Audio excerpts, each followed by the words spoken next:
Lola, ako na po magpapatuka sa mga manok natin. Akin na po yan. Magpahinga na lang po kayo dun sa loob. Nako, kaya ko na ito, Jacinto. Gusto ko rin namang may ginagawa ko kahit papano sa umaga para mabanat naman ang mga buto-buto ko. Kahit na po, La.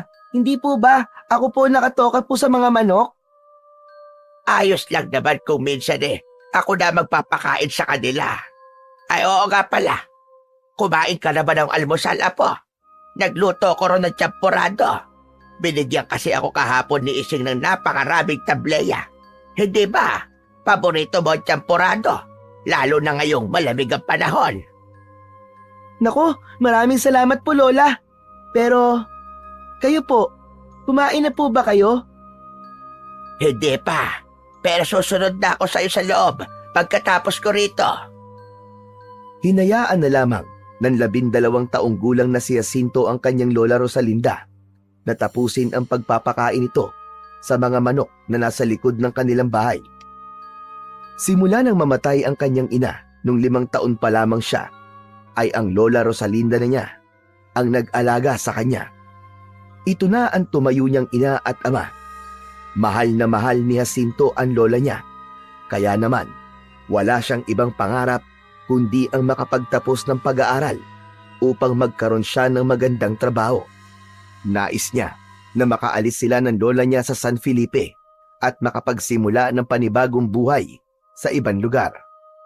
Gusto niya na maiparanas sa kanyang lola ang isang maginhawang buhay bago man lang sana ito pumanaw.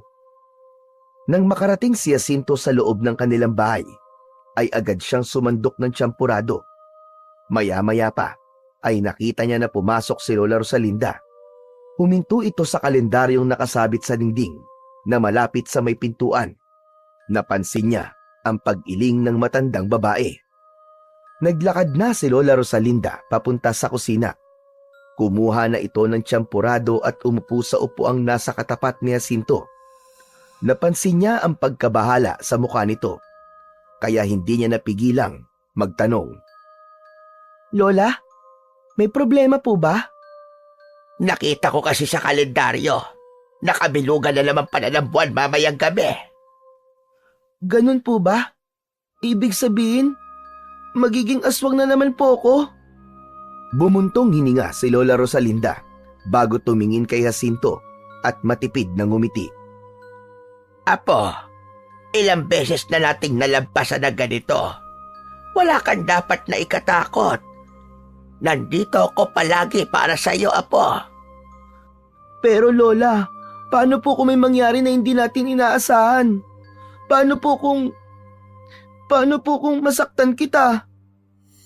Alam kong hindi mangyayari yan. Naniniwala ako na kahit nasaan yung aswang ka, ay kilala mo pa rin ako. Isa pa, malakas ka, Jacinto. Mas malakas ka kaysa sa iniisip mo. At alam mo ba kung bakit? Dahil may puso kang mabuti. Ang pagiging aswang mo ay hindi kailanman magdidikta kung sino kang talaga. Lola, bakit po ba kasi ako naging ganito? Parang kahit kailan, hindi ako magiging normal kagaya ng mga kalaro at kaklase ko. Tumigil si Lola Rosalinda sa pagkain at hinawakan ang kamay ni Jacinto. Kaya mo yan, Apo. Lagi mong tatandaan, hindi kasamaan ang magwawagi kung pipiliin mong maging mabuti. Hindi na sumagot si Jacinto sa kanyang lola. Hinaplos niya ang mainit na mangkok ng tsampurado at pilit na inintindi ang mga sinabi ng kanyang lola. Sa kabila ng matatamis na salita nito, nanatili pa rin ang kaba sa kanyang dibdib dahil mamayang gabi, haharapin na naman niya ang madilim na bahagi ng kanyang pagkatao. Tuwing kabilugan kasi ng buwan, nararamdaman ni Jacinto ang hindi maipaliwanag na pagbabago sa kanyang katawan. Literal na nagiging aswang siya at nagkakaroon siya ng matinding pagkauhaw sa dugo. Ang sumpa na yon ay nag-ugat mula sa trahedyang nangyari sa nanay ni Jacinto. Pinagsamantalahan ito ng isang aswang, kaya nang ipinanganak siya nito, ay nasa dugo na niya ang pagiging isang aswang. Bata pa lamang si Jacinto nang malaman niya ang bagay na yon mula mismo kay Lola Rosalinda. Ayon sa lola niya, mas mabuting malaman niya na yon ng maaga dahil hindi nito kayang ilihim yon kay Jacinto habang buhay. Sa loob ng 10 taon, walang naramdamang kakaiba si Jacinto. Lumaki siyang ordinaryong bata sa piling ng kanyang lola. Ngunit nang sumapit ang kanyang ika-10 kaarawan, ay doon na nagsimula ang bangungot sa buhay niya. Nagsimula ang pagbabago. Nang unang beses na nangyari yon, ay nagtungo siya sa kulungan ng kanilang mga manok. Sa gulat ni Lola Rosalinda, natagpuan niyang duguan ang mga manok kinaumagahan at si Jacinto ay nanginginig sa isang sulok habang puno ng dugo ang kanyang mga kamay at muka. Kinagabihan, bago sumapit ang 12:00 ng hating gabi, ay hawak na ni Lola Rosalinda ang isang makapal na lubid, habang si Jacinto naman ay nakasandal na sa matibay na haligi ng kanilang kubo. Alam nilang dalawa na ilang minuto na lamang ay magiging aswang na nga si Jacinto. Maingat na inikot ni Lola Rosalinda ang lubid sa katawan ni Jacinto at siniguro nitong mahigpit ang pagkakatali nun. Matapos maitali ni Lola Rosalinda sa haligi, ay naawa itong tumingin kay Jacinto. Patawarin mo ko, Apo. Hindi ko gustong gawin ito sa'yo. Wala po kayong dapat na ihingi ng tawad, Lola. Dapat pa nga po ako magpasalamat kasi kahit ganito po ako, hindi niyo po ako iniiwan. Pinunasan ni Lola Rosalinda ang namumuong luha sa kanyang mga mata. Saka inilapit ang muka sa noo ni Jacinto at hinalikan ito. Hindi kita kailanman iiwan, Apo. Kahit ano o sino ka pa. Mahal na mahal kita, Apo ko. Ngunit bago pa makapagsalita muli si Jacinto, isang malamig na hangin ang dumaloy sa loob ng kubo. Nagsimula nang manginig ang katawan ng bata at naramdaman niya ang unti-unting paggapang ng init sa kanyang mga ugat. Ang kanyang mga kamay ay nanginig habang marahang tumutulis ang kanyang mga kuko. Ang kanyang balat ay naging magaspang at nangitim ng bahagya. Humingal siya at pilit niyang nilabanan ang hindi maiwasang pagbabago sa kanyang katawan. Naramdaman niya ang pagtulis ng kanyang mga ngipin. Nagpakawala si Jacinto ng mahinang pag-angil. Nagpumiglas siyang makawala sa pagkakatali pero hindi siya nagtagumpay dahil sadyang matibay ang pagkakatali ni Lola Rosalinda. Nakatayo ito sa gilid. Bakas sa mukha nito ang takot pero hindi ito umalis sa tabi ni Jacinto. Sa wakas, natapos na ang pag-aanyong aswang ni Jacinto.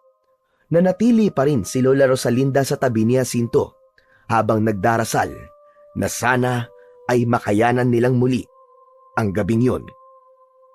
Matapos maging aswang ni Jacinto, ay nagmamadaling lumabas ng kubo si Lola Rosalinda. Bit-bit ang isang lampara. Nagsimulang magwala si Jacinto. Nagpumiglas siya habang pilit na kumakawala sa pagkakatali. Tumilapon ng isang bangko nang tumama ang kanyang mga paa roon. Nanunuyo ang lalamunan niya at alam niya na walang makakaalis ng pagkauhaw na yon, kundi sariwang dugo lamang. Ilang minuto ang lumipas bago bumalik si Lola Rosalinda. May bit-bit ito na isang buhay na manok. Maingat ngunit mabilis na pinatay ni Lola Rosalinda ang manok gamit ang kutsilyo. Pinatulo nito ang dugo ng manok sa isang mangkok. Nang halos naubos na ang dugo ng manok, ay agad nitong inilapit yon sa bibig ni Jacinto. Uhaw na inubos ni Jacinto ang sariwang dugo ng manok na nasa mangkok. Matapos niyang maubos ang sariwang dugo, ay unti-unting kumalma si Jacinto. Nakita ni Jacinto si Lola Rosalinda na umupo sa isang sulok ng kubo habang may awang nakatingin sa kanya. Umaga na nang magising si Jacinto. Ang sinag ng araw ay unti-unting pumasok sa siwang ng dingding at bintana ng kanilang kubo. Agad niyang naramdaman ang bigat ng kanyang katawan, dulot ng pagod mula sa nangyari ng nagdaang gabi. Tumingin siya sa paligid. Napansin niya si Lola Rosalinda na nakaupo lang sa isang sulok. Nakasandal ito sa dingding at ang ulo ay nakatungo. Mahimbing itong natutulog. Nakita ni Jacinto ang lamparang nakapatong sa sahig malapit dito. Patunay na nagbantay ang kanyang lola sa buong magdamag. Alam niya na hindi na nito nagawang mahiga sa kanilang higaan. Napalunok si Jacinto at pinigilan niya ang pamumuo ng luha sa kanyang mga mata. Labis ang awa niya sa lola niyang ginagawa ang lahat para sa kanya. Maya-maya pa ay biglang gumalaw si Lola Rosalinda. Marahang bumukas ang mga mata nito at agad itong ngumiti nang makita si Jacinto na gising na. Tapos na, Apo. Nairaos natin ang kabilugan ng buwan kagabi. Hindi na napigilan pa ni Jacinto ang sarili. Nagsimulang tumulo ang kanyang mga luha. Tumayo si Lola Rosalinda at sinimulan nitong alisin ang pagkakatali kay Jacinto. Nang makawala na si Jacinto, ay agad niyang niyakap ang lola niya ng mahigpit. Hinaplos ni Lola Rosalinda ang likod ng bata at hinayaan lang siya nitong umiyak.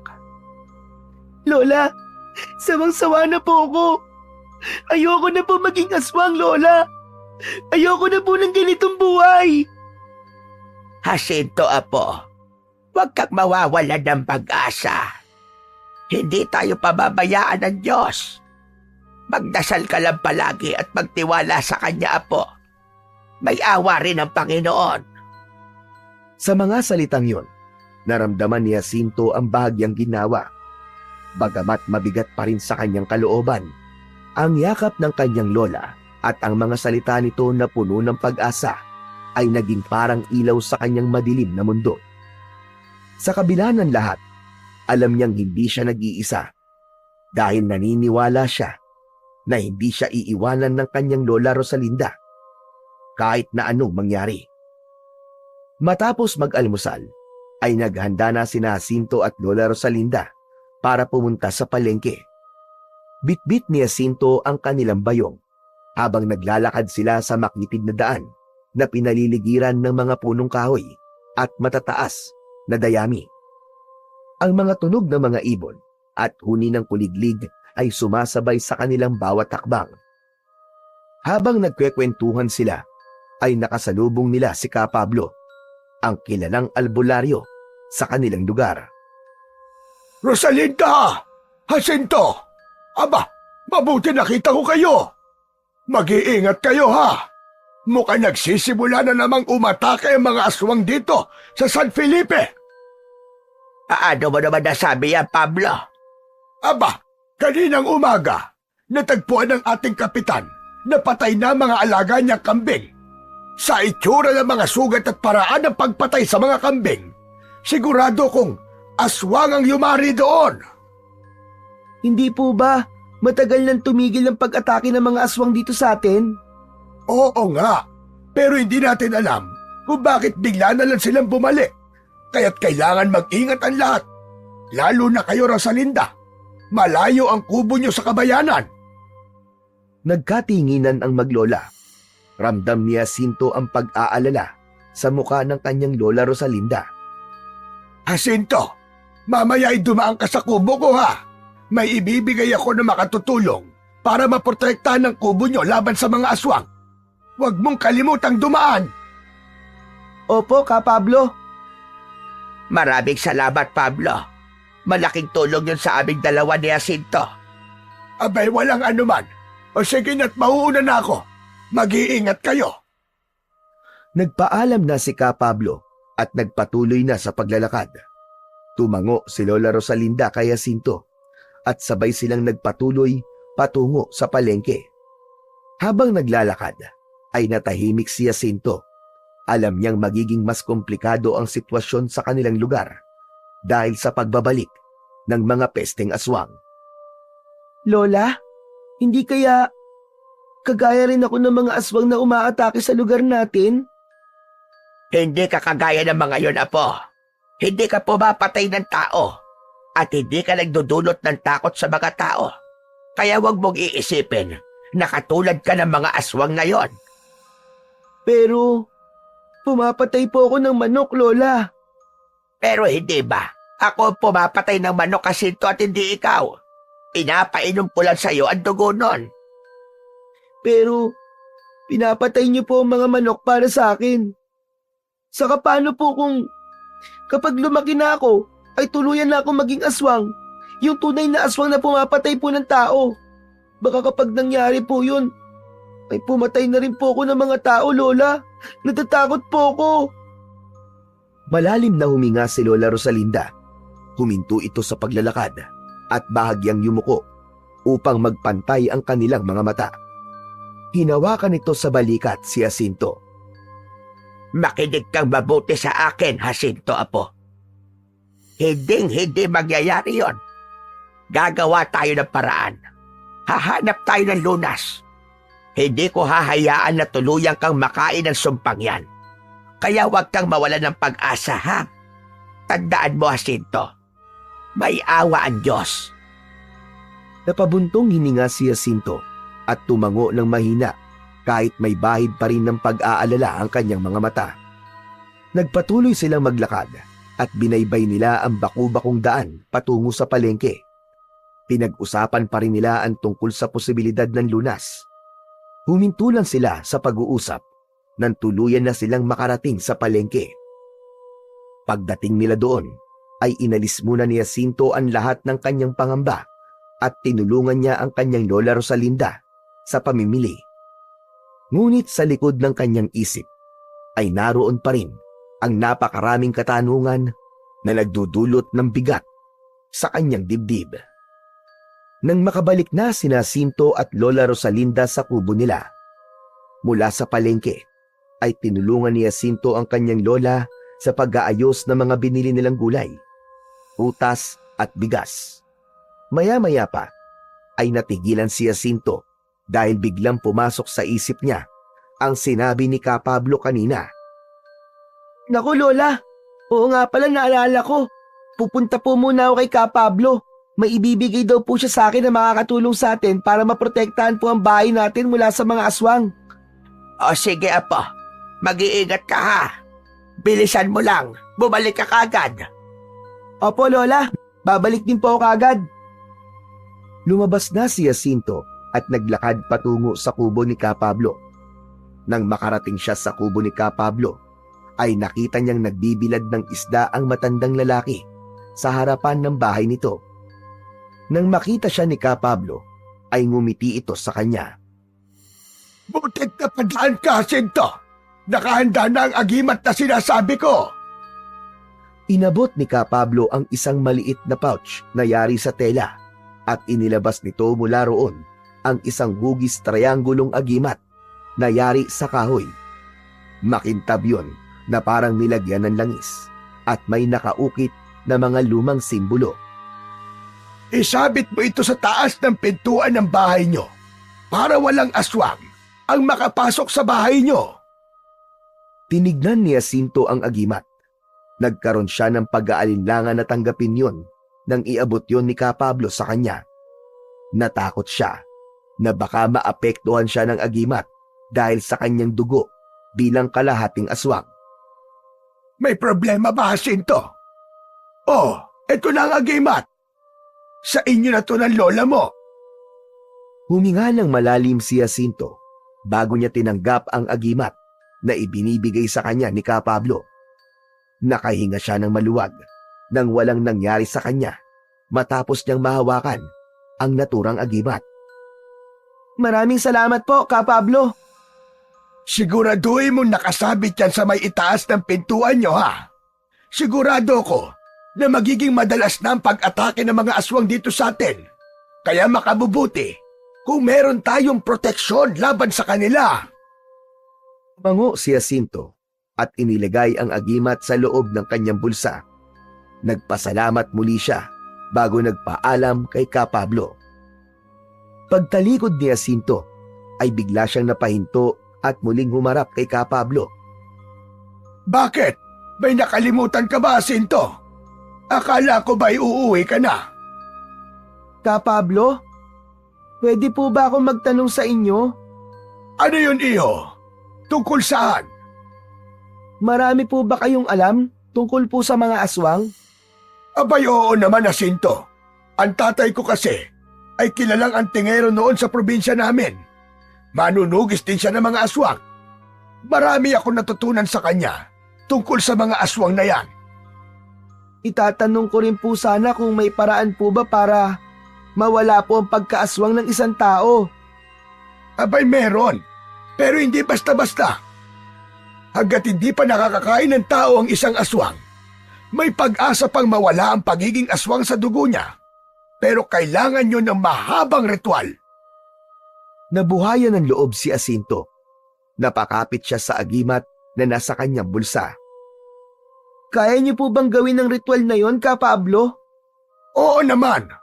Noon, may kakilala ko na nahawaan ng pagiging aswang. Ang akala niya ay wala na siyang pag-asa.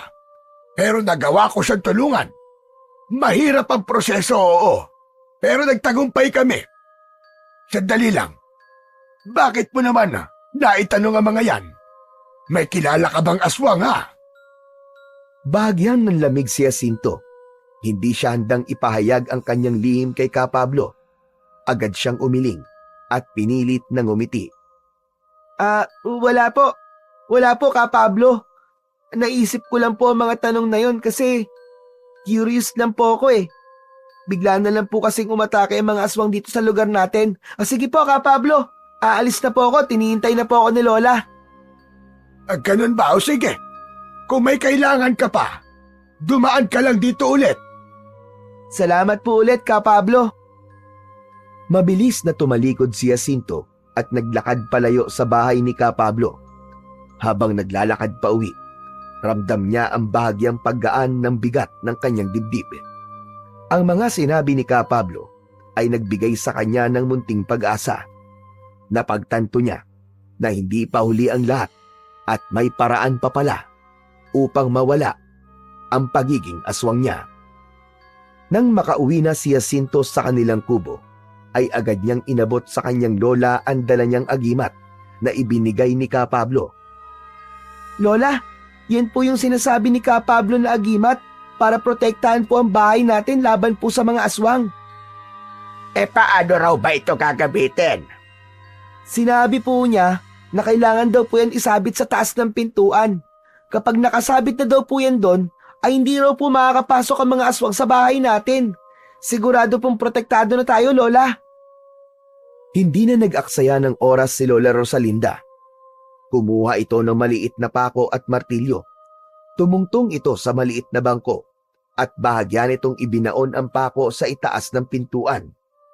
Matapos yon, ay sinabit nito ang agimat doon. Bumaba na si Lola Rosalinda. Pagkatapos ay humarap kay Jacinto. Mabuti na lang at may kagaya ni Ka Pablo dito sa lugar natin na handang tumulong kahit walang kapalit. Sana nga ay magawa nitong protektahan tayo laban sa mga aswang. Lola, alam niyo po, may sinabi po si Ka Pablo kanina tungkol po sa mga aswang. Anong sabi niya tungkol sa mga aswang? Huminga ng malalim si Jacinto bago nagsalita. Sinabi po niya na may paraan pa raw po para mawala po ang pagkaaswang ng isang tao, lalo na po kung hindi pa po ito nakakakain ng tao. May ritual daw po na pwedeng gawin, pero mahaba at mahirap daw po ang proseso, Lola. Naisip ko lang po na baka pwede po tayong humingi ng tulong kay Ka Pablo para mawala naman po ang pagiging aswang ko. Hindi, Jacinto. Hindi tayo pwedeng lumapit kay Ka Pablo para sa kanyang bagay. Pero bakit naman po? May pag-asa pa po, Lola. Kung tutulungan niya tayo, baka mawala po itong sumpa sa akin. Lola, ayoko na po maging ganito. Ayoko na po maging aswang. Jacinto, apo, hindi mo kasi naiintindihan eh. Kapag nalaman ni Ka Pablo ang totoo tungkol sa'yo, baka kung ano pang isipin niya, abay baka mapahamak ka. Pero sinabi niya po sa akin, Lola, na may natulungan na po siyang kagaya ko. Alam po niya kung paano tanggalin po ang sumpa. Sigurado po ako na wala siyang gagawing masama sa akin at hindi niya po ko ipapahamak. Hindi tayo sigurado dyan, Apo. Kapag nalaman niyang isa kang aswang, baka ituring ka niyang kaaway. Ayoko may mangyaring masama sa'yo. Sana naman ay naiintindihan mo ako, Apo. Pero huwag ka mag-alala at pag-iisipan ko bagay na yan. Pero sa ngayon ay huwag muna. Nakikiusap ako sa'yo. Tumango na lamang si Jacinto. Kahit halata sa kanyang muka ang pagkadismaya. Naiintindihan niya ang desisyon ng kanyang lola. Ngunit mas matindi ang kagustuhan niyang mawala na ang pagiging aswang sa dugo niya. Kaya hindi naging maganda ang pakiramdam niya sa pagtanggi ni Lola Rosalinda na humingi sila ng tulong kay Ka Pablo. Nang mga sumunod na gabi, sunod-sunod ang naging pag-atake ng mga aswang sa San Felipe. Walang sinanto ang mga nilalang na yon. Lahat ay biniktima ng mga aswang mula sa mga magsasakang pauwi galing bukid, mga bata na naiwan sa labas ng bahay pagsapit ng dilim, at maging ang ilang kabahayan na kahit na nakakandado ay nagagawang pasukin ng mga aswang. Sa gitna ng kaguluhang yon, nanatiling ligtas ang kubo ni Jacinto. Hindi nagawang makalapit ng kahit isang aswang doon dahil sa agimat na nakasabit sa itaas ng kanilang pintuan. Bagamat ligtas sila, ramdam ni Jacinto ang sakit sa bawat alingaw-ngaw ng sigaw at iyak ng mga biktima mula sa iba't ibang dako ng kanilang baryo. Habang patuloy ang pagdanak ng dugo sa San Felipe, unti-unting lumalim ang konsensya ni Jacinto. Habang sila ng lola niya ay natutulog ng payapa sa ilalim ng proteksyon ng agimat, alam niyang marami ang walang ganong kaligtasan at proteksyon. Ang takot ay mabilis na bumalot sa buong baryo. Bawat pinto ay mahigpit na nakakandado bago pa man lumubog ang araw, at halos wala ng tao ang naglalakas ng loob na lumabas ng bahay pagkagat ng dilim. Ang mga kalye ng San Felipe ay naging tahimik pagsapit ng gabi. Para kay Jacinto, isa yung paalala na sa kabila ng kaligtasan nila ni Lola Rosalinda ay marami pa rin ang nagdurusa dahil sa mga nilalang na kagaya niya. Isang umaga, pagpasok ni Jacinto sa kanilang kubo, ay nakita niya ang kalendaryong nakasabit sa dingding. Lumapit siya roon upang alamin kung kailan ang susunod na kabilugan ng buwan. Napalunok siya at biglang bumilis ang tibok ng kanyang puso nang malaman niya na ilang gabi na lang pala ay magiging aswang na naman siya uli. Kahit maraming beses nang nangyayari yon, ay hindi pa rin sanay si Jacinto. Kung siya lang ang masusunod, ayaw niya nang maging aswang dahil hindi lang siya ang nahihirapan, kundi maging ang kanyang Lola Rosalinda. Habang nakatingin sa kalendaryo si Jacinto, ay napansin siya ni Lola Rosalinda. Lumapit ito sa kanya at tinapik siya sa balikat. Jacinto, Apo. Nakapag-isip-isip na ako. Ano po, Lola? Ano pong ibig niyo sabihin? Pumapayag na ako sa gusto mo mangyari. Hihingi tayo ng tulong kay Ka Pablo para mawala na ang pagiging aswang mo. Siguro nga ay wala na tayo mapagpipilian kundi ang magtiwala sa kanya. Talaga po? Talaga po, Lola? Pumapayag na po kayo? Oo. Hindi ko na kayang makita kang nahihirapan, Apo. Kung may paraan para mawala ang sumpang yan, ay kailangan gawin na natin sa lalong madaling panahon. Maraming salamat po, Lola. Maraming salamat po talaga. Biglang sumilay ang pag-asa sa mukha ni Jacinto. Tumayo siya at niyakap ang kanyang lola ng maigpit. Alam niya na sa pagkakataon na yon ay dininig ng Diyos ang isa sa ipinagdarasal niya gabi-gabi. At yun ay ang pumayag si Lola Rosalinda na hingin nila ang tulong ni Ka Pablo upang tuluyan na siyang maging tao. Hindi na nag-aksaya ng oras si Jacinto at Lola Rosalinda. Sa araw din yon, nagtungo sila sa kubo ni Ka Pablo. Nang makarating sila roon, ay kumatok si Jacinto sa pinto at agad naman silang pinagbuksan ni Ka Pablo. Bakas sa mukha ng matanda ang pagtataka nang makita silang maglola. Rosalinda! Jacinto! Abay, anong may tutulong ko sa inyo?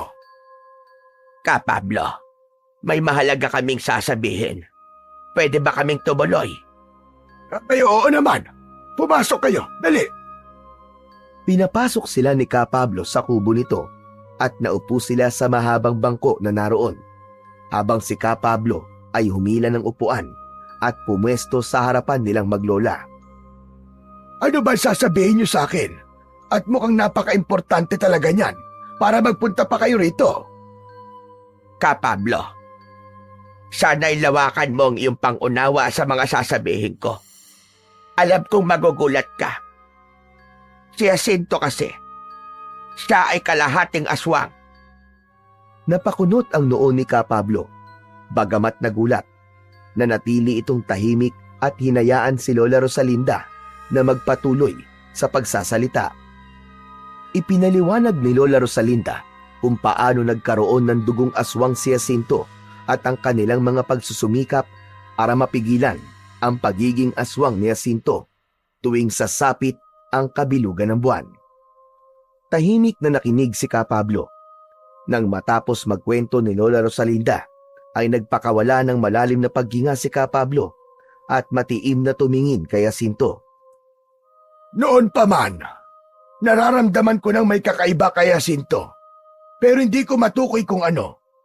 Alam ko rin na mabuting bata siya. Kaya sige, tutulungan ko kayo. Maraming salamat Ka Pablo. Hindi mo alam kung gaano mo kami pinasaya ng aking apo. Mabutit na parito kayo. Pero tanong ko lang, Jacinto, nakakain ka na ba ng tao? Hindi pa po. Dugo lang po ng manok ang iniinom ko para kumalma po ako tuwing nagiging aswang ako. Mabuti naman kung ganon. Ibig sabihin, may paraan pa para mawala ang sumpa sa'yo. Pero tandaan nyo, ang ritual na gagawin natin ay mahaba at hindi madali. Kakailanganin ng tiyaga at tatag ng loob. Ano man po ang mga kailangang gawin, ay gagawin ko po, Ka Pablo. Mabuti kung ganon, iyo. Handa ka na ba, Jacinto? Handa na po ako, Ka Pablo. Gusto ko na po maging normal na tao. Gusto ko na pong maalis sa pagkatao ko ang pagiging aswang. Tumango si Ka Pablo at sinimulan na nitong ipaliwanag ang mga susunod na hakbang na kanilang gagawin.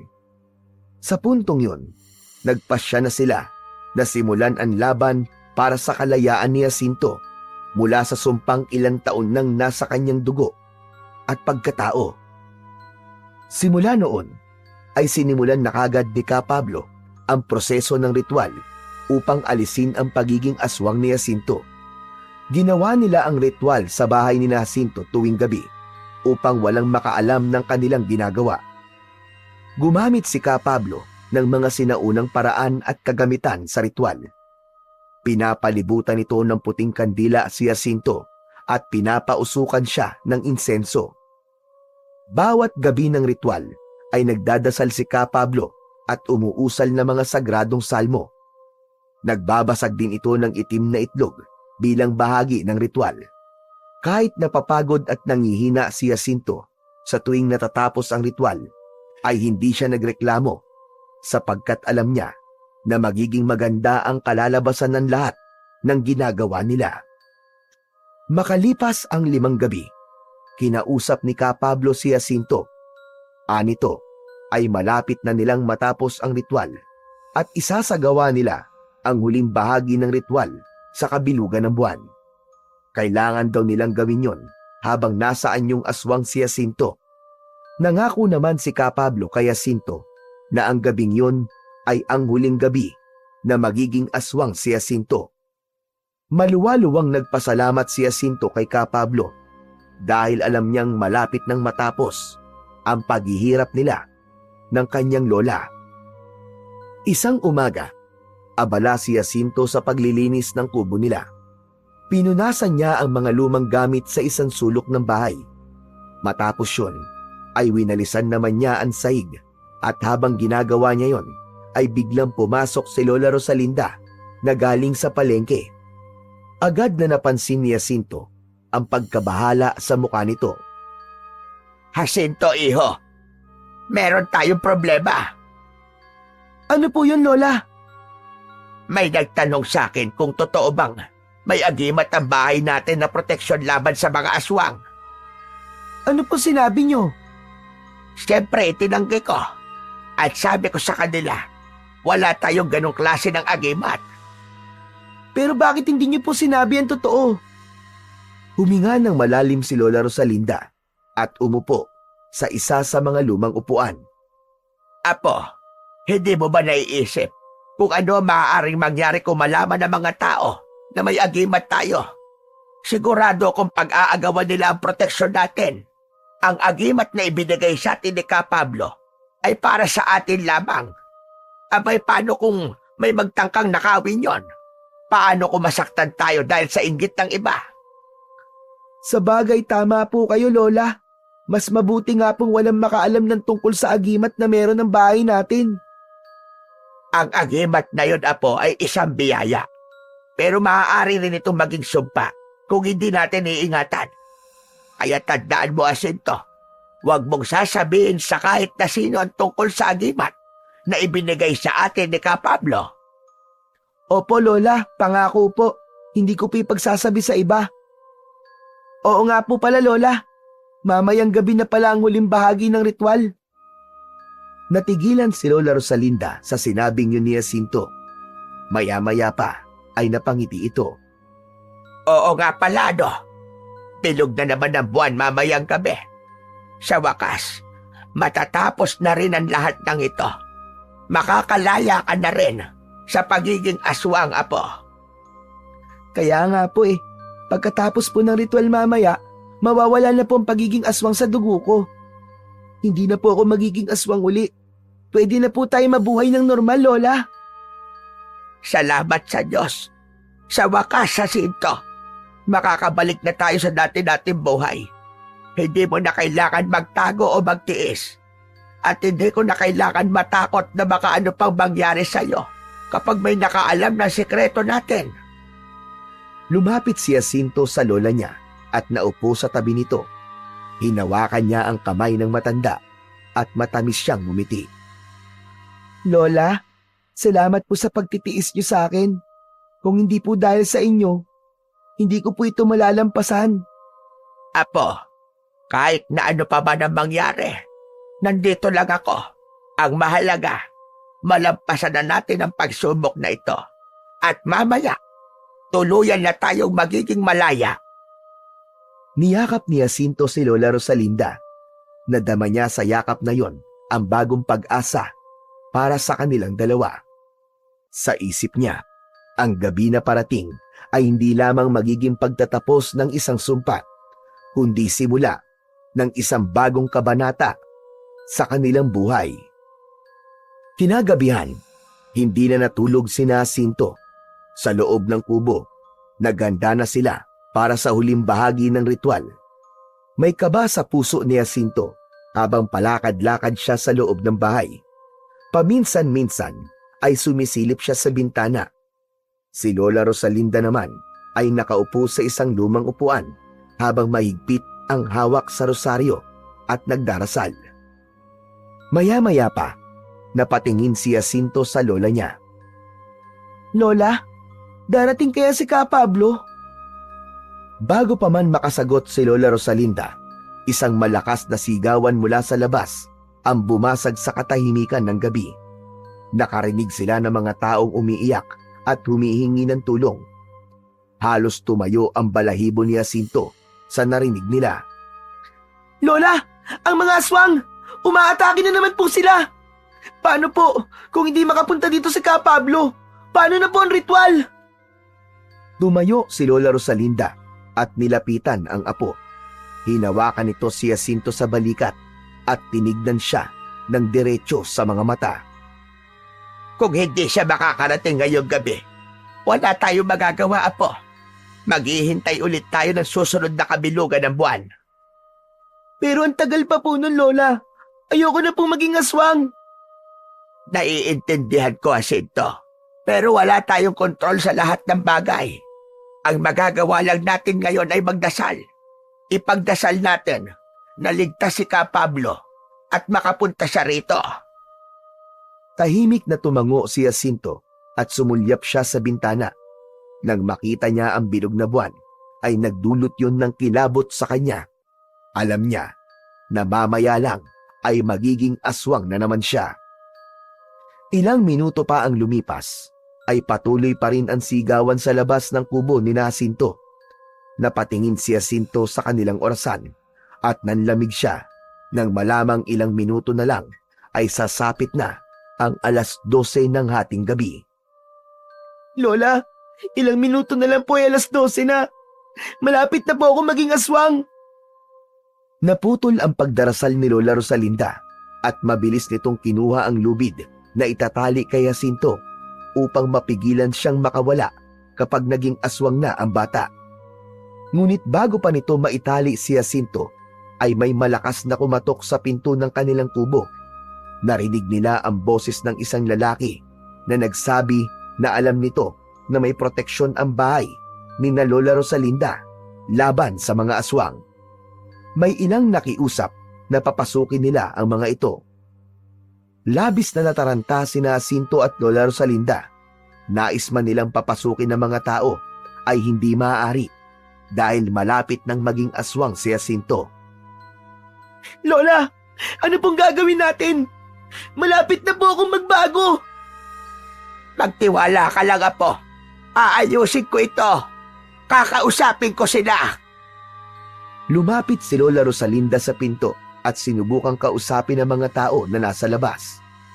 Mga anak, pakiusap umuwi na kayo. Hindi ko maaaring payagan na kahit na sino na pumasok dito. Walang proteksyon ang bahay namin. Ngunit naging matigas ang mga tao at sinabi ng mga ito na hindi sila aalis doon.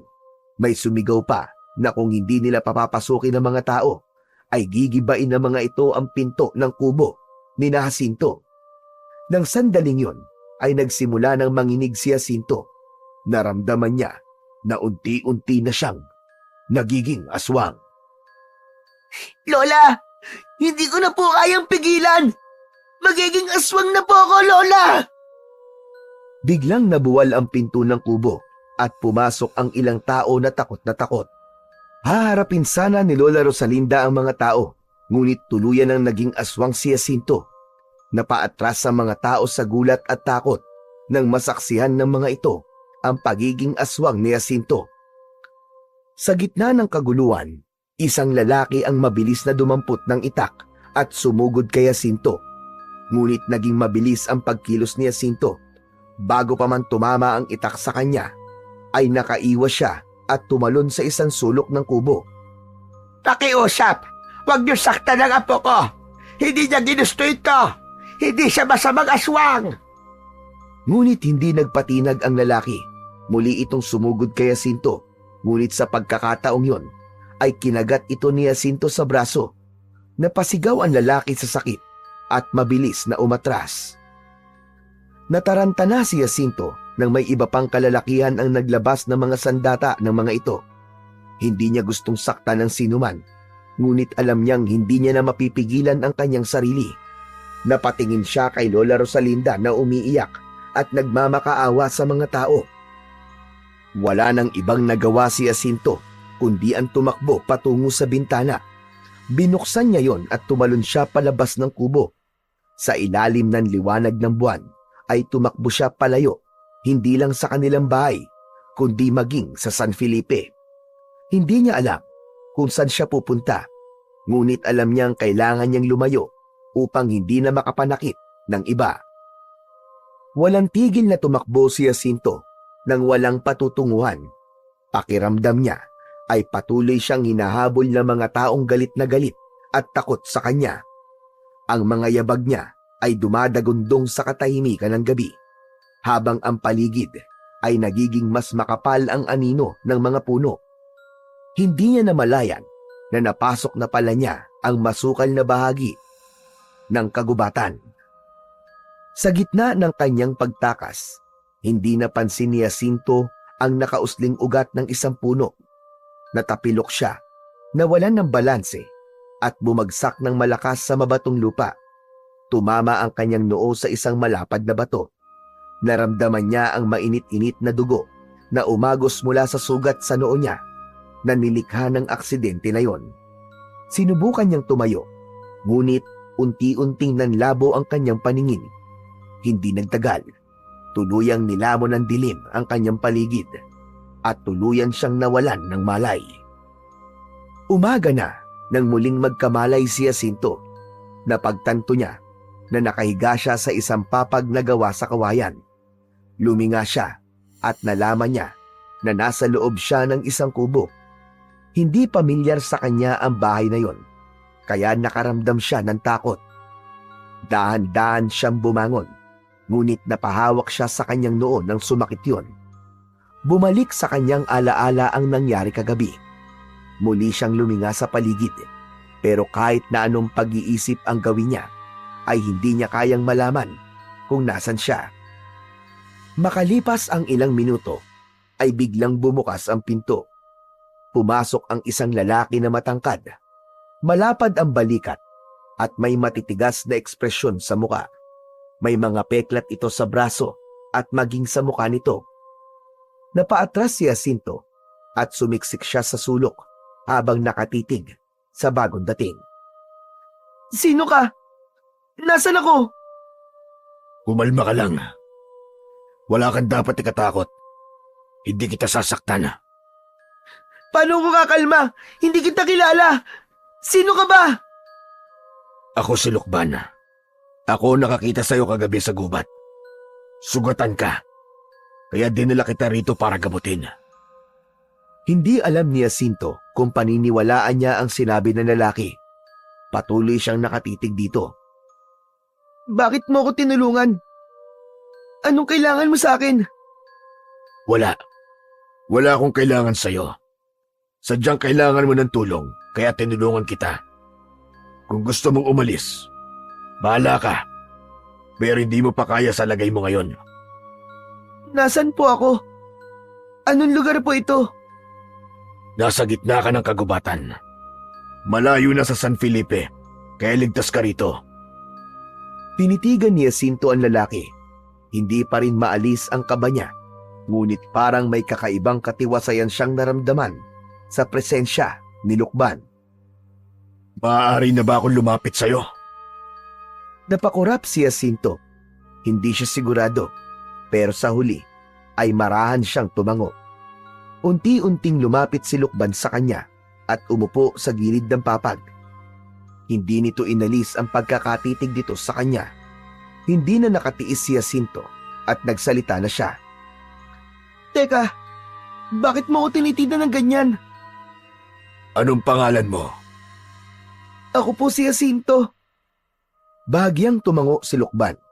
May saglit na katahimikan bago ito muling nagsalita. Alam kong may dugong aswang ka, Jacinto. Hindi mo yun may pagkakaila sa akin. Nanlaki ang mga mata ni Jacinto. Kumabog ng malakas ang kanyang dibdib. Mabilis siyang tumalon mula sa papag at tumakbo papunta sa pinto. Hindi niya alam kung paano nalaman ni Lukban ang lihim niya. Pero isa lang ang naisip niya. Papaslangin siya nito dahil alam nito na aswang siya. Ngunit bago pa siya makalabas, isang mabilis na kilos mula kay Lukban ang pumigil sa kanya. Hinawakan nito ng maigpit ang kanyang braso. Hinila siya nito pabalik. Nagpumiglas siya, pero masyadong malakas si Lukban at wala siyang laban dito. Huwag kang matakot, bata. Wala akong balak na saktan o patayin ka. Hindi ba't yun naman ang ginagawa ng mga tao sa mga aswang? Pinapatay? Huwag ka mag-alala. Hindi kita papatayin. Dahil gaya mo, ay isa rin akong aswang, Jacinto. Napakurap si Jacinto at tumigil siya sa pagwawala. Nanlamig siya nang tignan niya si Lukban ng diretso sa mga mata nito. Tama ang narinig mo. Isa akong aswang. Ako ang pinuno ng mga aswang na naninirahan sa kagubatang ito. At kami rin ang umaatake sa San Felipe. Natuyo ang lalamunan ni Jacinto. Hindi niya alam kung ano ang kanyang mararamdaman ng sandaling yon. Nanatili siyang tahimik habang nakatitig kay Lukban. Hindi pa rin siya makapaniwala sa sinabi nito na ang lalaking nasa harapan niya ay isa ring aswang at higit pa roon, ito ang pinuno ng mga nilalang na umatake sa San Felipe. Ramdam niya ang panlalamig ng kanyang katawan pero nagpatuloy si Lukban sa pagsasalita. Tinulungan kita dahil alam kong isa kang aswang. Hindi ko pwedeng pabayaan ang kauri ko, lalo na't alam ko na maaari kang dumagdag sa puwersa ng aming samahan. Napakuyom ang kamao ni Jacinto. Hindi niya alam kung dapat ba siyang magpasalamat o matakot. Pero hindi niya mapigilan ang galit sa kanyang dibdib nang maalala ang sinapit ng kanilang baryo. Hindi niyo dapat pinapatay ang mga tao sa San Felipe o kahit saan lugar pa. Ginagawa lang namin ang natural na gawain ng mga aswang. Kailangan naming mabuhay. At ang laman at dugo ng tao ang pagkain namin. Ang pagkain natin. Kahit aswang ako, hindi ako kailanman pumatay ng tao. Dahil kalahati pa lang ang pagiging aswang mo. Hindi ka pa nagugutom sa dugo at laman ng tao. Dahil hindi pa buo ang pagkaaswang mo, Jacinto. Pero oras na tumungtong ka sa edad na 18, magbabago ang lahat. Nanlaki ang mga mata ni Jacinto. Mas lalo siyang nanlamig sa mga sinabi ni Lukban. Doon mo mararamdaman ang tunay na pagkauhaw na hindi maiibsan ng simpleng pag-inom ng dugo ng hayop. At kapag dumating ang araw na yon, papatay ka rin ng tao. Labis na nagimbal si Jacinto sa kanyang narinig. Napaatras siya. Gusto niyang takasan ang mismong katotohanang ibinunyag ni Lukban sa kanya. Ngunit aminado siya na malaki ang posibilidad na mangyari ang lahat ng sinabi ng pinuno ng mga aswang. Dahil sa wala nang mapupuntahan, nagpasya si Jacinto na manatili sa lugar ng mga aswang sa kabila ng matinding kaba at disgusto sa paligid niya. Sa araw-araw na kanyang pananatili roon, ay lalo siyang nababalot ng takot at pagkasuklam sa buhay na nakikita niya roon. Ang bawat kubo ay puno ng mga nakasampay na piraso ng karne ng tao, habang ang amoy ng dugo ay tila hindi nawawala sa hangin. Dahil hindi niya magawang kainin ang pagkaing inihahain sa kanya, natuto si Jacinto na maghanap ng sarili niyang pagkain sa gubat. Nangongolekta siya ng mga prutas at nangangaso ng mga hayop. Umiinom siya ng tubig mula sa batis. Sa kabila ng kanyang pagsisikap, hindi maalis sa kanyang isipan ang baryo ng San Felipe. Ang mga alaalang naiwan niya roon at ang kanyang lola na walang kamalay-malay sa kanyang kinaroroonan. Bagamat labag sa kanyang kalooban, napilitan siyang manatili sa tirahan ng mga aswang sa gubat, kapalit ng pangako ni Lukban na hindi gagalawin ng mga aswang si Lola Rosalinda. Ngunit habang lumilipas ang mga araw, lalong nagiging mabigat sa kanyang dibdib ang bawat sandaling kasama ang mga nilalang na nagdudulot ng takot at kamatayan sa mga tao sa San Felipe. Isang umaga, habang nasa kubo niya si Jacinto, ay biglang pumasok doon si Lukban. Tumayo ito sa harapan niya at matiim siyang tinignan. Anong ginagawa mo rito? Kung pipilitin mo akong kumain ng tao, ay wag mo nang ipilit. Dahil hindi ko gagawin yon. Wala ako rito para pilitin kang gawin ang hindi mo pa kaya sa ngayon. Gusto ko lang ipaalala sa'yo na bilog ang buwan mamayang gabi. At alam mo naman kung ano ang mangyayari kapag bilog ang buwan. Kung ganon, itali niyo na lang ako sa kung saan para hindi ako mapunta sa kung saan-saan. Hindi namin gagawin yun sa'yo, Jacinto. Bilang bahagi ka na ng samahan namin, kailangan sumama ka sa amin mamayang gabi. Aatake kami sa San Felipe. Panahon na para makita mo kung ano ang ginagawa ng isang aswang na kagaya mo. Mariing umiling si Jacinto. Wala akong balak na pumatay ng tao. Kahit kailan, hindi ko kayang gawin yon. Hindi ko gagawin yon. Hindi mo kailangan pumatay. Sa ngayon, Pero sumama ka para makita mo kung anong ginagawa ng ating lahi. Darating ang araw na gagawin at gagawin mo rin yun, Jacinto. Hindi mo maiiwasan ang pagkauhaw sa dugo ng tao at sa laman nila. Hindi mo matatakasan ang kalikasan mo. Ayoko! Ayoko, hindi ako sasama sa inyo! Dito na lang ako sa kubo! Walang problema. Pero kung ayaw mo sumama, wala akong magagawa kundi paalisin ka rito. Hindi ko kayang protekta ng isang tulad mo na hindi marunong sumunod sa mga patakaran ng sama na ito. Kung gusto mong mabuhay sa sarili mong paraan, bahala ka. Pero itong tandaan mo, wala nang ligtas na lugar para sa'yo. Kundi dito lang. Dito lang sa lugar ko, Jacinto. Nangibabaw ang takot sa puso ni Jacinto sa sinabing yun ni Lukban. Alam niya na kung aalis siya roon ay wala na siyang mapupuntahan. Hindi siya maaaring bumalik sa San Felipe at hindi rin niya alam kung paano mabubuhay ng mag-isa sa gitna ng kagubatan. Napilitan siyang tumango kahit labag sa kalooban niya. Oo na! Sasama na ako! Mabuti naman kung ganon. Maganda ka na para mamayang gabi. Nang umalis na si Lukban, ay parang may matalim na kutsilyong bumaon sa dibdib niya. Alam ni Jacinto na ang gagawin niyang pagsama sa mga aswang ay isang hakbang upang mas lalo siyang mapalapit sa mundo ng mga aswang na pilit niyang nilalabanan.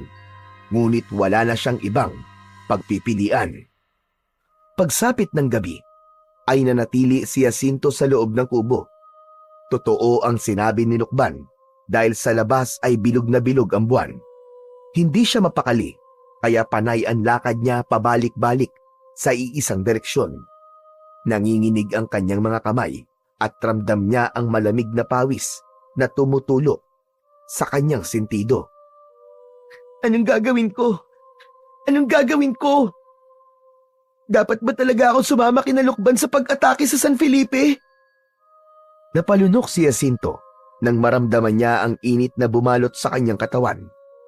Napahawak siya sa kanyang dibdib dahil tila may umaapoy sa loob ng kanyang katawan. Napapikit si Jacinto, lumalim ang paghinga niya at sa isang iglap ay nag-anyong aswang na siya. Napaluhod siya at isang malakas na alulong ang kanyang pinakawalan. Bumukas ang pinto ng kubo at pumasok si Lukban na nasa anyo na rin ng isang aswang. Ang mga mata nito ay nagliliyab sa dilim at ang malalaki nitong pangil ay kitang-kita. Tumayo ito sa harapan ni Jacinto. Oras na, Jacinto. Aalis na tayo. Halika na. Sumama ka na sa amin. Walang sagot si Jacinto.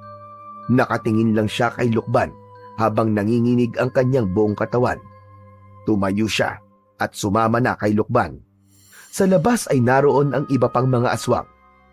Tumitig ang mga ito kay Jacinto na parang tinatanggap siya bilang bahagi ng kanilang grupo.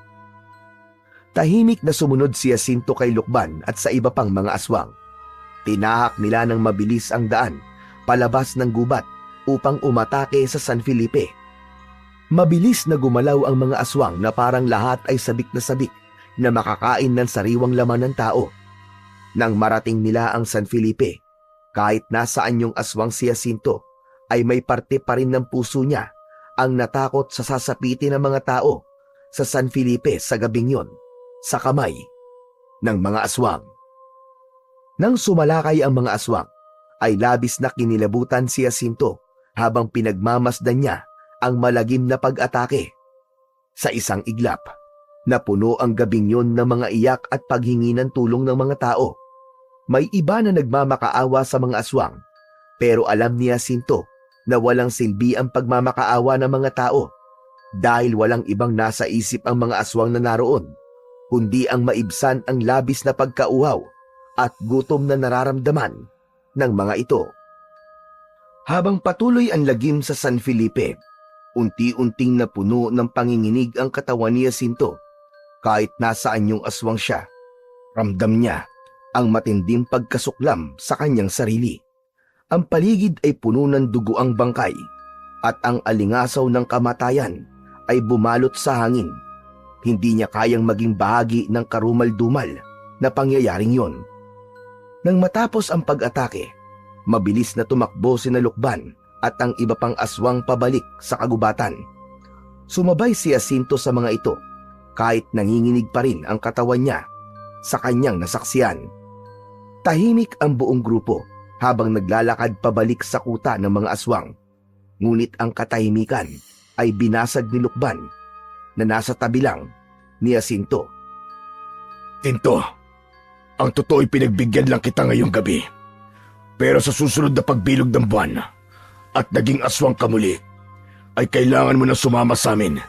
Hindi para manood lang, kundi upang pumatay at kumain ng tao. Kailangan mo matutunan ng maaga kung ano talaga ang ginagawa ng mga kagaya natin. Napasinghap si Jacinto sa kanyang narinig. Ngunit pinigilan niyang magsalita. Ayaw niyang ipahalata ang matinding takot na nararamdaman niya. Ngunit sa loob-loob niya ay may isang sigaw ng pagtutol na pilit niyang nilulunok. Kinaumagahan, nakahiga si Jacinto sa papag habang nakatingin sa kawalan.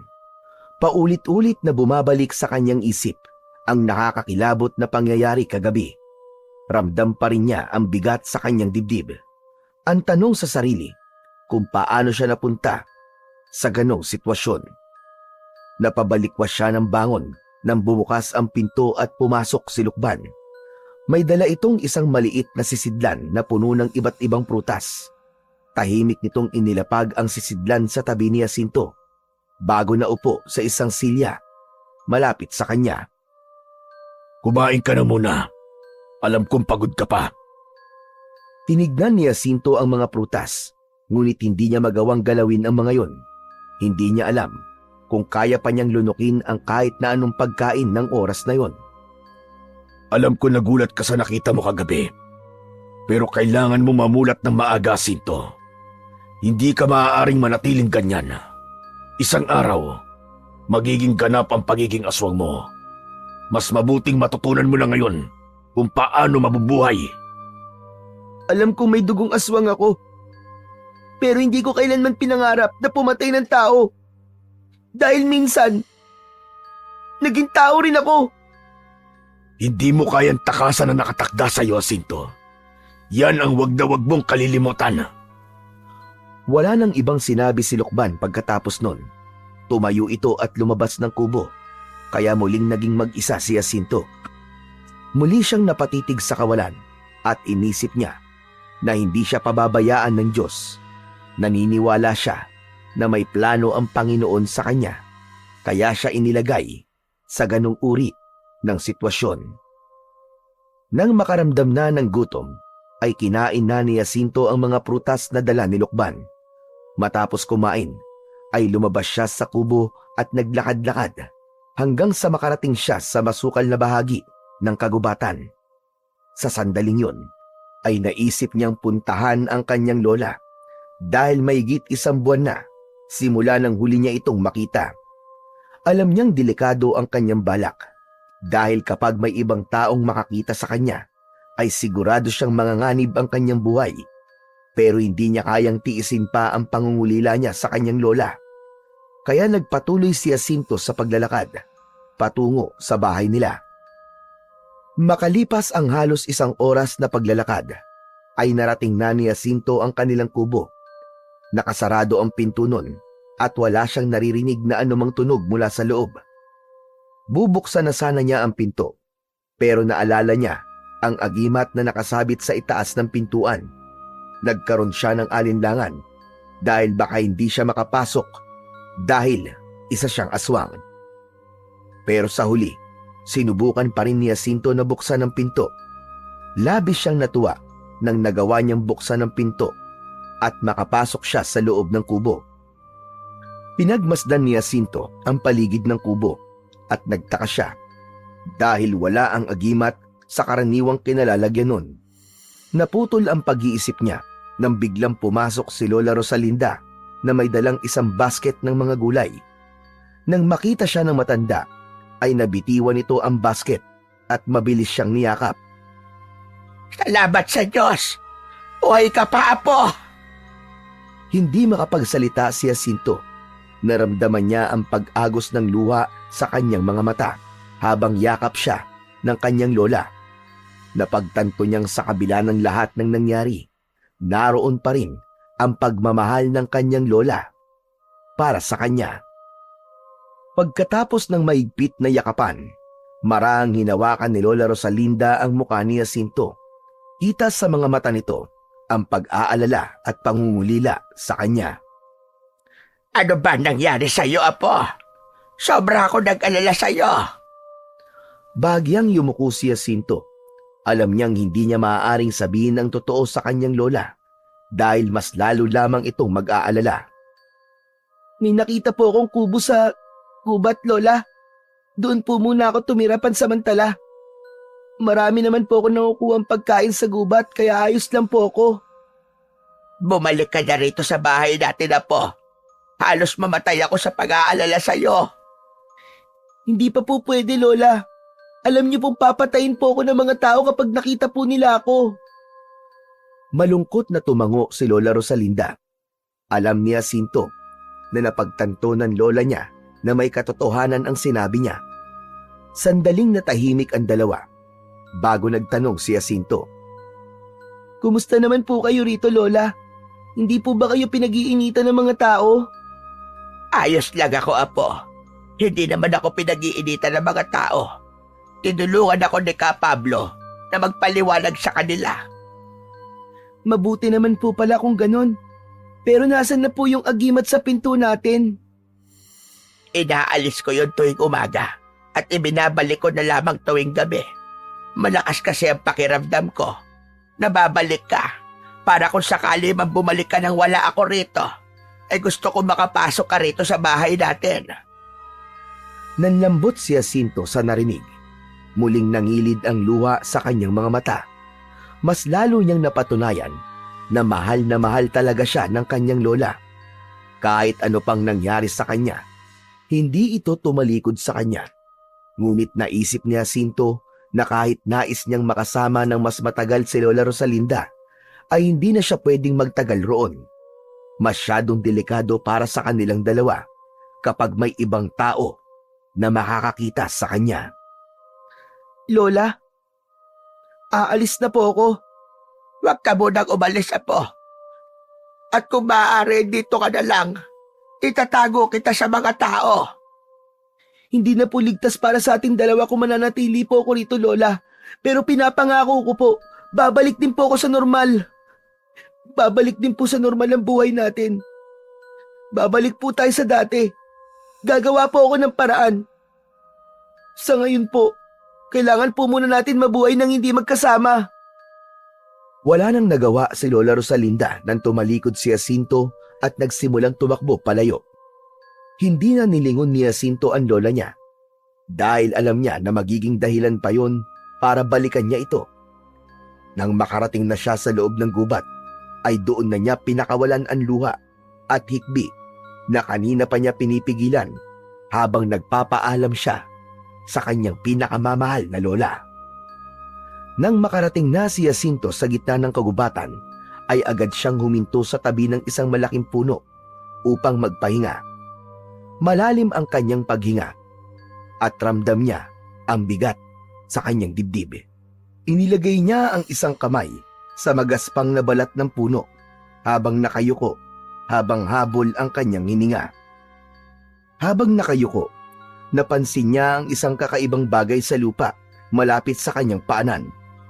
Isang puting bato na malapad at makinis na may mga misteryosong simbolong nakaukit. Kumunot ang kanyang noo. Dahan-dahan niyang pinulot ang bato at marahang hinaplos ang mga ukit nun gamit ang kanyang daliri. Sa sandaling yun, isang malamig ngunit hindi nakakatakot na enerhiya ang gumapang sa kanyang katawan. Para bang may dumaloy na kakaibang puwersa mula sa bato patungo sa kanya. Napalunok siya at napatingin sa paligid. Hanggang isang puting liwanag ang lumitaw sa harapan ni Jacinto. Mula sa liwanag, nabuo ang isang babaeng nakalutang sa hangin. Nakasuot ito ng mahabang puting damit na ang laylayan ay tila sumasayaw sa hangin. Ang muka ng babae ay natatakpan ng matinding liwanag, dahilan upang hindi niya makita ang muka nito. Ngunit dama ni Jacinto ang kakaibang kapangyarihan na bumabalot sa babaeng yon. Humigpit ang hawak ni Jacinto sa bato at napaatras siya.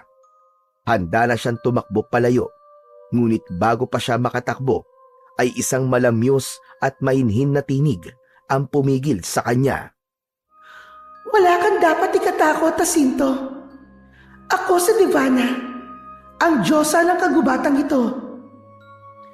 Napatingin si Jacinto sa babaeng lumulutang sa harapan niya. Hindi pa rin siya makapaniwala sa kanyang nakikita.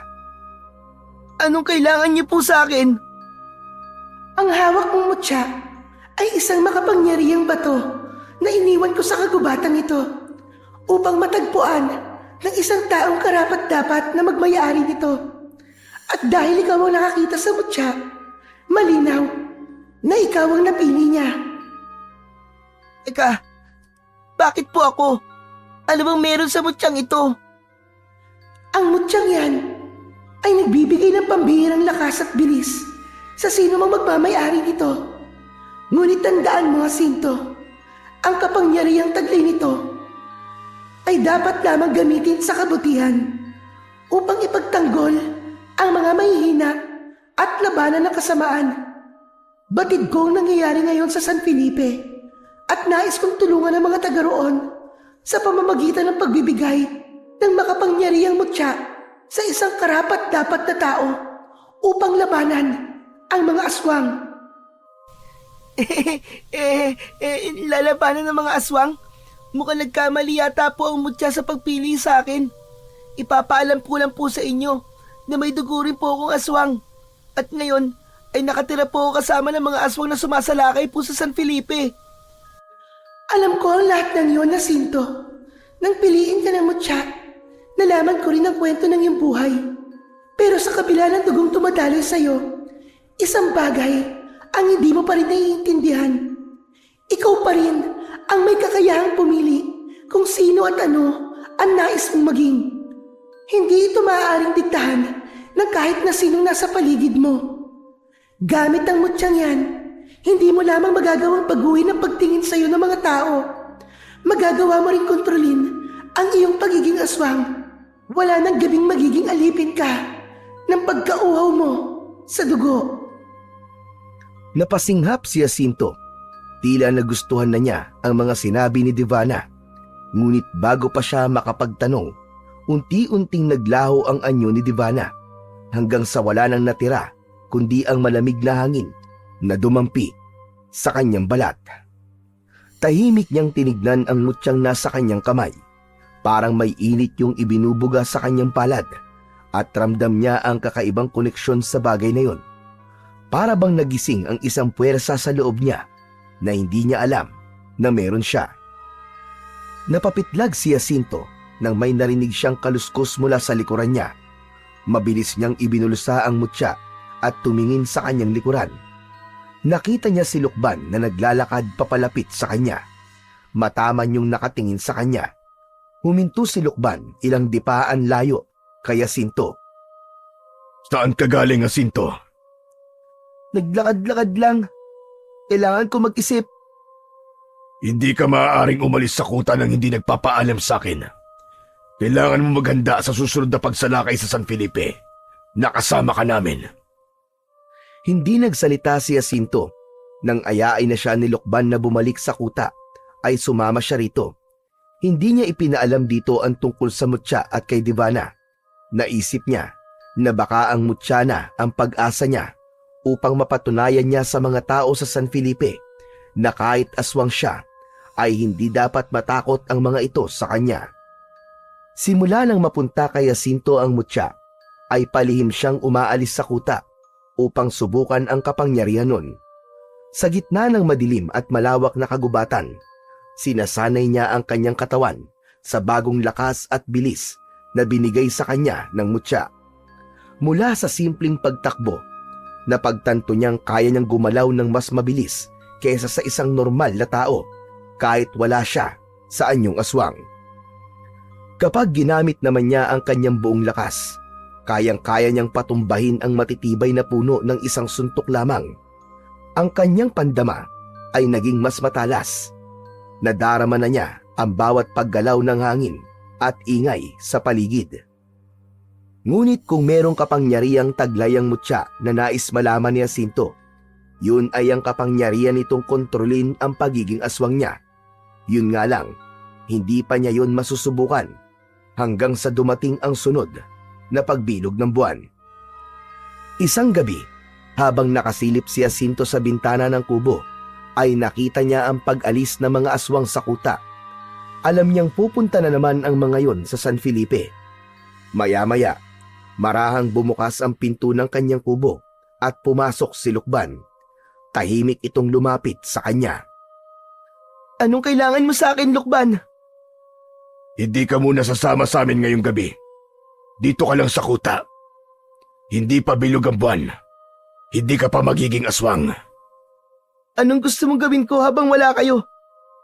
Magbantay ka dito. Walang ibang aswang dito ngayon bukod sa'yo. Pero huwag ka mag-alala. Bihira namang may naliligaw sa kuta natin.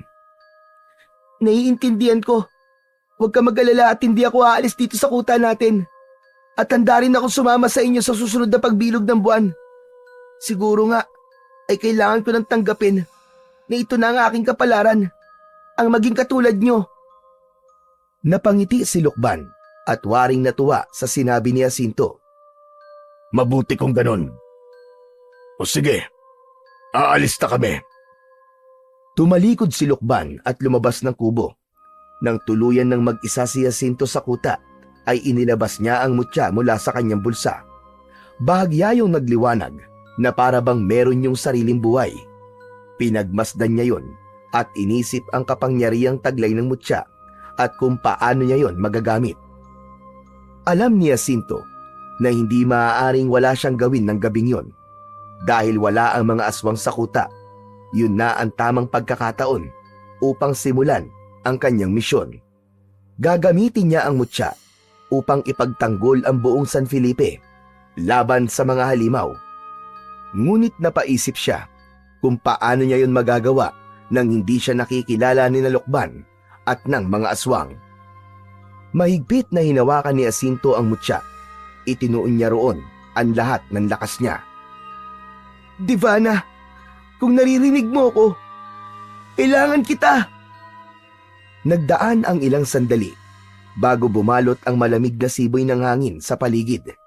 Isang puting liwanag ang lumitaw sa harapan ni Jacinto at mula roon ay nabuo si Divana, ang Diyosa ng kagubatan. Ano ang nais mong malaman, Jacinto? Gusto kong lumaban sa mga aswang sa San Felipe sa gabing ito. Alam kong patungo si Lukban sa San Felipe. Hindi ko kayang pabayaan ang mga tao ron. Pero natatakot ako. Hindi ko alam kung paano ko to gagawin nang hindi ako nakikilala ni Lukban.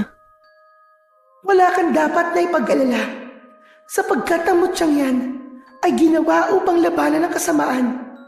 Wala ni isang aswang ang makakaalam kung sino ka. Sa kanilang paningin, isa kang nilalang na hindi nila matutukoy. Tanging ang mga taong nakakakilala lamang sa iyo ang makakakita ng iyong tunay na anyo.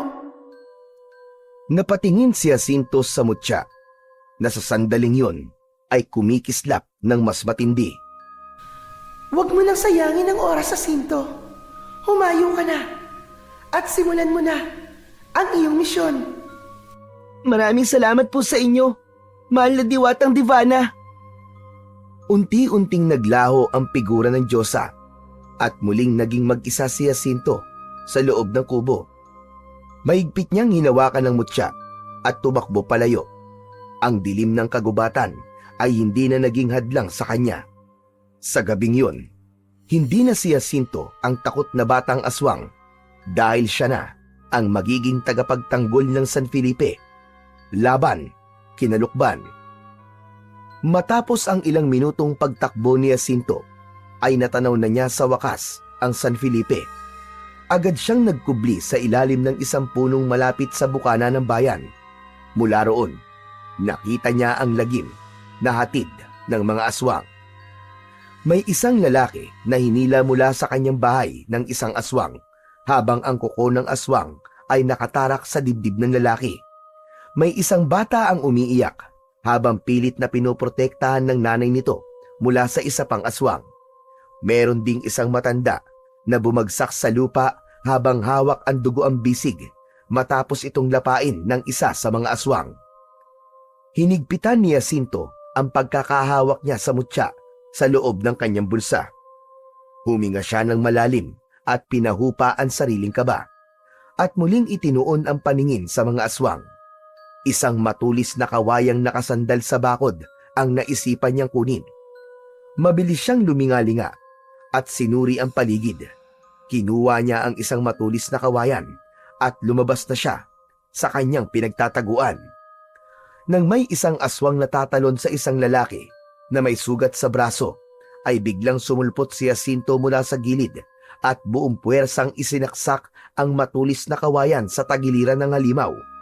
Napasigaw yun at pumiglas, ngunit agad niyang itinulak ang kawayan kaya bumaon palalo yun sa laman ng aswang. Napaatras ang ibang aswang at nagulat sa pagdating ni Jacinto. Napansin ni Jacinto na wala sa mga aswang ang nakakakilala sa kanya, kaya napatunayan niyang totoo ang sinabi ni Devana. Isa pang aswang ang lumundag papunta kay Jacinto habang ang mga kuko nito ay palapit sa kanyang muka.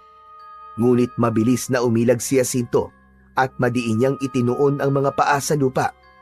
Pumihit siya paharap sa aswang at buong lakas niyang itinarak ang kawayan sa dibdib nito. Nang hugutin niya ang kawayan, ay agad yung bumagsak sa lupa at nangisay. Ilang mga aswang ang nagmistulang umatras. Naramdaman ni Jacinto ang takot ng mga yon sa kanya. Mabilis siyang tumakbo sa isang aswang at buong puwersang isinaksak niya ang dulo ng kawayan sa leeg nito. Dugo ang bumagsak ang aswang sa lupa. Naging sunod-sunod na ang mga aswang na napapabagsak ni Jacinto matapos yun. Bawat galaw niya ay mabilis at kalkulado. Ang kanyang katawan ay tila may sariling isip na gumagalaw ng may likas na liksi at lakas. Hanggang sa isang malakas na sigaw ang narinig ni Jacinto mula kay Lukban. Umatras na muna tayo! Atras! Agad na sumunod ang mga aswang. Mabilis na umatras ang mga yon, ngunit si Lukban ay hindi pa rin umaalis sa kinatatayuan nito. Matalim ang mga matang nakatitig ito kay Jacinto. Nilabanan ni Jacinto ang tingin ni Lukban hanggang sa sumama na ito sa pag-alis kasama ng mga alagad nito. Habang nakatayo si Jacinto, pinagmasdan niya ang mga dugoang katawan ng mga aswang sa paligid. Maya-maya pa ay narinig niya ang isang pamilyar na boses. Jacinto! Jacinto, apo ko! Napalingon si Jacinto. Nakita niya ang kanyang lola na nakatayo sa hindi kalayuan. Nanginginig ito at may luha sa mga mata. Kasama nito si Ka Pablo na nakatulala at waring hindi makapaniwala sa nasaksiyan. Sa paligid, unti-unting lumalabas mula sa mga taguan ang mga tao. May pagkamangha sa mga mata ng mga yon habang nakatingin sa batang si Jacinto. Jacinto! Abay, ikaw nga! Paano mo nagawa lahat ng yon? Lalong bumigat ang pakiramdam ni Jacinto, lalo na nang marahang lumapit sa kanya si Lola Rosalinda na tila gusto siyang yakapin.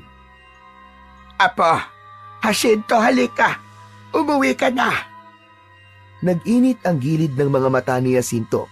Gusto niyang lumapit sa kanyang lola at gusto niya tong yakapin ng maigpit. Ngunit naalala niya si Lukban.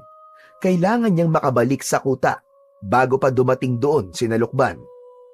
Bago pa siya mahawakan ng kanyang lola, bigla siyang umatras at mabilis na tumakbo palayo.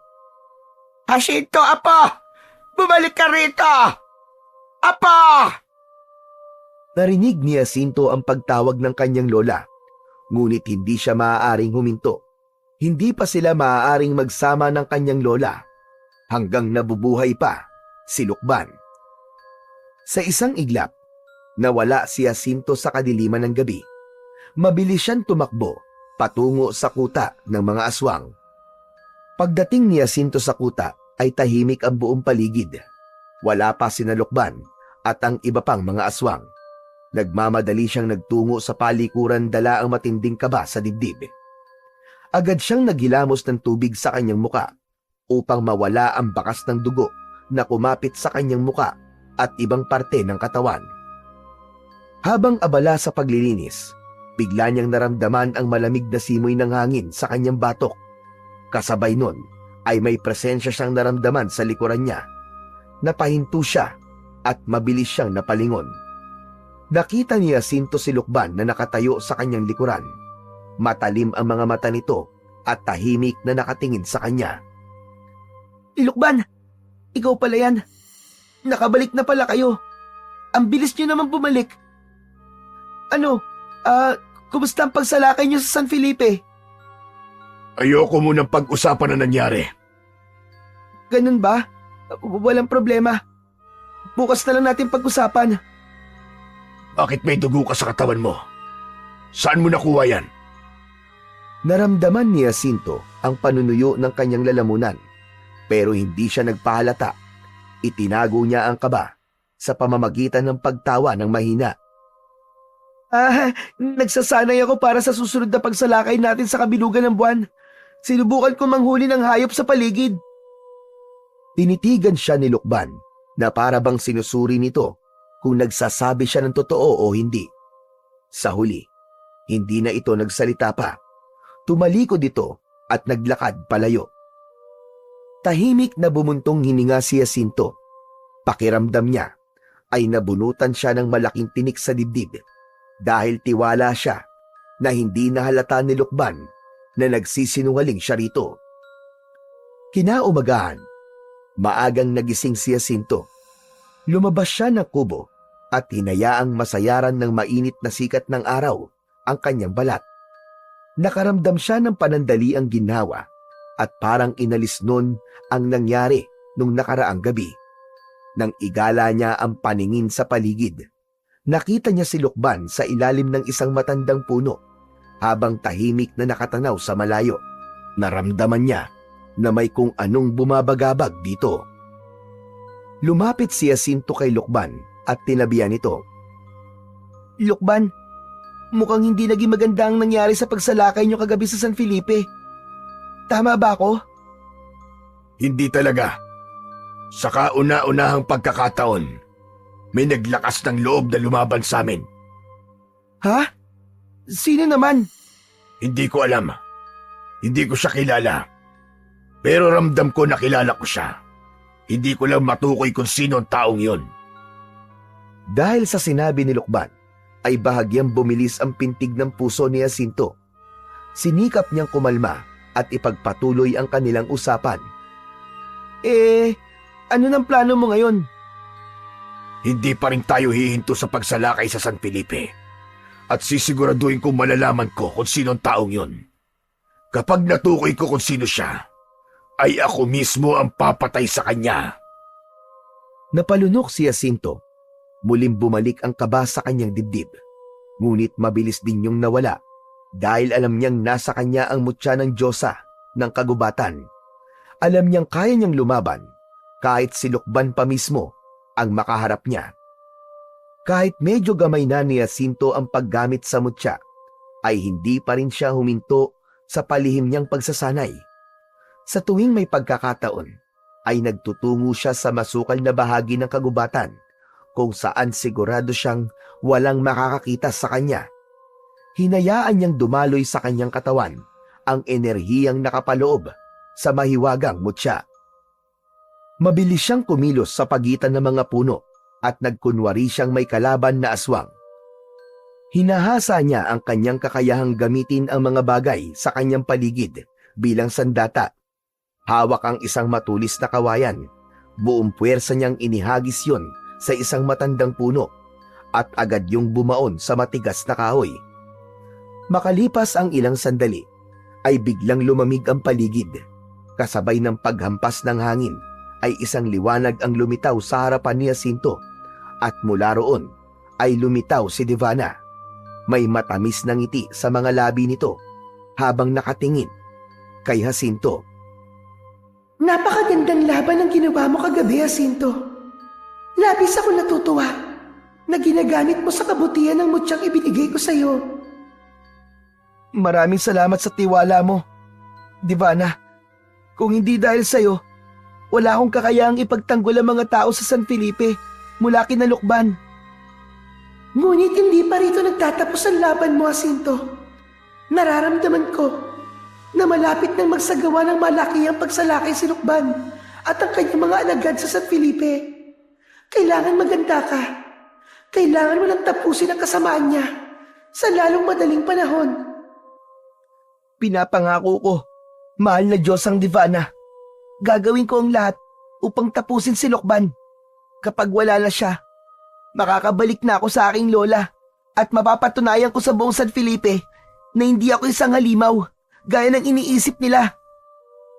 Ngumiti si Divana at marahang itinapat ang palad sa noo ni Jacinto. Nagbigay ito ng basbas bago tuluyang naglaho sa hangin. Sa pagkawala ni Divana ay naiwan kay Jacinto ang isang tiyak na layunin, ang tapusin ang kasamaan ni Lukban at muling mabawi ang buhay na ninakaw sa kanya ng pagkakataon.